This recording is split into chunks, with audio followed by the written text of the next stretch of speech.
আসসালামু আলাইকুম ভিউয়ার্স, কেমন আছেন সবাই? আজকে আপনাদের সাথে কথা বলতে আসলাম বাংলাদেশ এবং আফগানিস্তানের লাস্ট যে সিরিজটা গেছে ওডিআই, ওই সিরিজটা নিয়ে কথা বলতে আসলাম।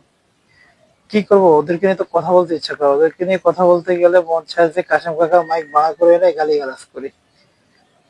তারা আপনার প্রথম ম্যাচে 50 ওভার ব্যাটিং করতে পারে না, 48 ওভার ব্যাটিং করছে, যেখানে জিততেও পারে নাই।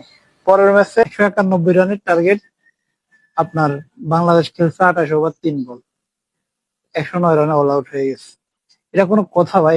300 বলে 191 রান তোরা করতে পারছ না? এটা মানে ওডিআই ফরম্যাট তো ভাই, 50 ওভার ব্যাটিং করলে যে কোনো ভাবে ম্যাচটা জিতে যাওয়া সম্ভব। এরপরে ম্যাচে সিরিজ তো হেরেই গেছে আগে, এরপরে ম্যাচে আপনার মানে হোয়াইট ওয়াশ এড়াইতে হইব। ওইখানে এসেও বাংলাদেশ কি করলো? ওইখানে এসেও বাংলাদেশ প্রথমে তো বোলিং করলো। ওরা 294 রানের 93 রানের টার্গেট দিল।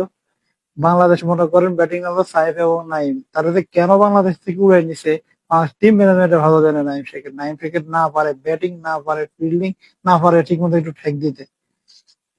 তারা 27 ওভার ব্যাটিং করে অল আউট হয়ে যায় 93 রানে। তাদের যে ইব্রাহিম জাদরানে 95 রান করছে, আমরা তাদের ইব্রাহিম জাদরানের সমান রানটাও করতে পারিনি। এদেরকে দিয়ে কি হইব ভাই, একটা বার চিন্তা করে দেখেন।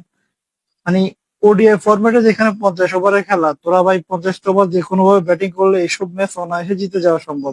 হার জিত তো খেলার অংশ, কিন্তু হার জিত তো দূরে থাক, তোরা 50 ওভারে ব্যাটিং করতে পারছ না। তোদেরকে দুবাই রেখে আসা উচিত ছিল বাংলাদেশ টিম। শুধু শুধু বিমান ভাড়া দিয়ে বাংলাদেশে আনলে বাংলাদেশের যে টাকাগুলো আছে ওইগুলো লস হবে। এখন আপনারা বলতে পারেন যে প্লেয়ার গুলো তাকে ভালো খেলতো, প্লেয়ার গুলোর তো অ্যাবিলিটি আছে। ভাই এদের অ্যাবিলিটি নিয়ে আমার কোনো সন্দেহ নাই, এদের অ্যাবিলিটি আছে। তহিদ হৃদয় যখন প্রথম প্রথম দলে ঢুকছে, সবাই বলা শুরু করছে যে বাংলাদেশের বিরাট কোহলি, বাংলাদেশের বিরাট কোহলি।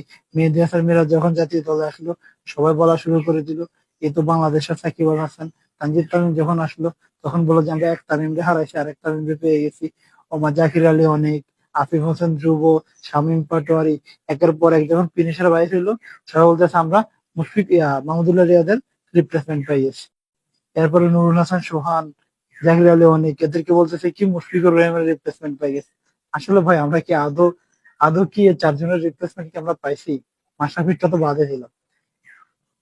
মুশফিক, মাহমুদুল্লাহ, তামিম, সাকিব তারা যখন ছিল, একটু লক্ষ্য করে দেখবেন, তখনই কিন্তু এই প্লেয়ার গুলা ভালো খেলতো। কারণ যখন ওই 200, 300, 200, 250, 300 রানের টার্গেট থাকতো, পুরো প্রেশারটা থাকতো সিনিয়র প্লেয়ারদের উপরে। জুনিয়র প্লেয়াররা চিন্তা করতো আমাদের উপরে কোনো প্রেশার নেই, আমরা যে কোনো ভাবে, তখন কিন্তু